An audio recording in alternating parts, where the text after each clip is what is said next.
Okey, cikgu sambung. Sebab setiap video cikgu boleh buat 5 minit sahaja. Okey, cikgu sambung.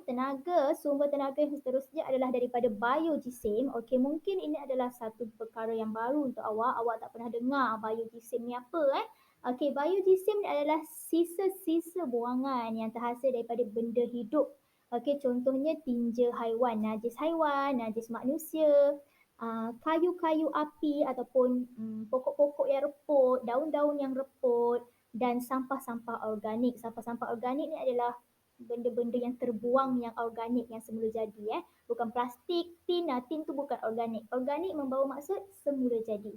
Contoh benda yang terbuang semula jadi ni macam daun kering, ranting-ranting kayu, apa lagi?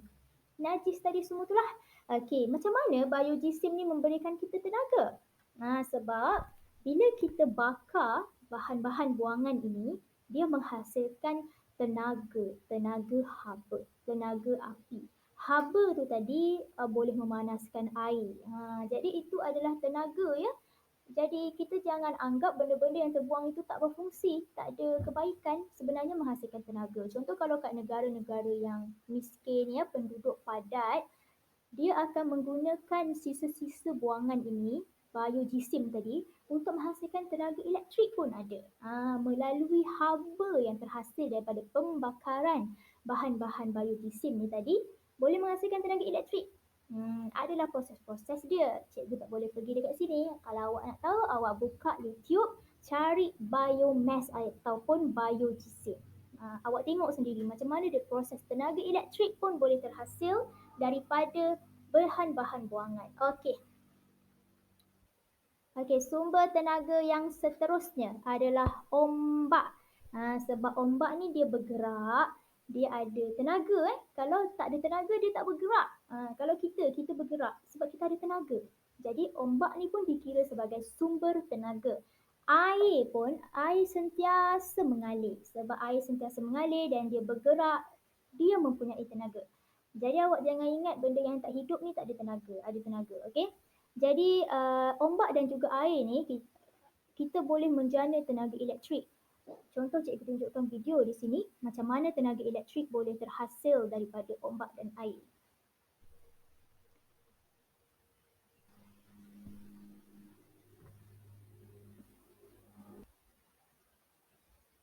Or hydroelectricity refers to the conversion of energy from flowing water into electricity.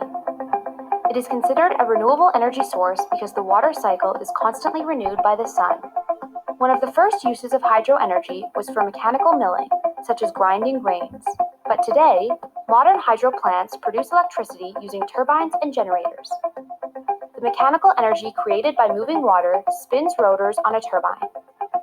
This turbine is connected to an electromagnetic generator, which produces electricity when the turbine spins. There are two main types of hydroelectricity production: dams and run-of-river. Hydro dams utilize the potential energy from dammed water to produce electricity. A dam is a large barrier constructed to raise the level of water and control its flow. The elevation created by the dam creates gravitational force for turning the turbine when water is released. Some dams also contain an additional reservoir at their base where water is stored to be pumped to the higher reservoir for release when electricity is in demand. This is referred to as pumped storage hydro. The second form of hydroelectricity production is run-of-river hydro. Run-of-river still uses turbines and generators, but relies on natural water flow rates of rivers, diverting just a portion of the water through turbines. Because run-of-river hydro is subject to natural water variability, it is more intermittent than dammed hydro. There are various sizes of hydro plants that produce electricity. Large hydro, greater than 30 megawatts, small hydro, 100 kilowatts to 30 megawatts, and micro hydro, less than 100 kilowatts. The Hoover Dam in the United States is a whopping 2,074 megawatts. Okey, jadi cikgu dah tunjuk secara ringkas tadi macam mana tenaga elektrik boleh terhasil. Sebabnya pergerakan turbin daripada air dan juga ombak. Okey, kita akan jumpa kat video seterusnya.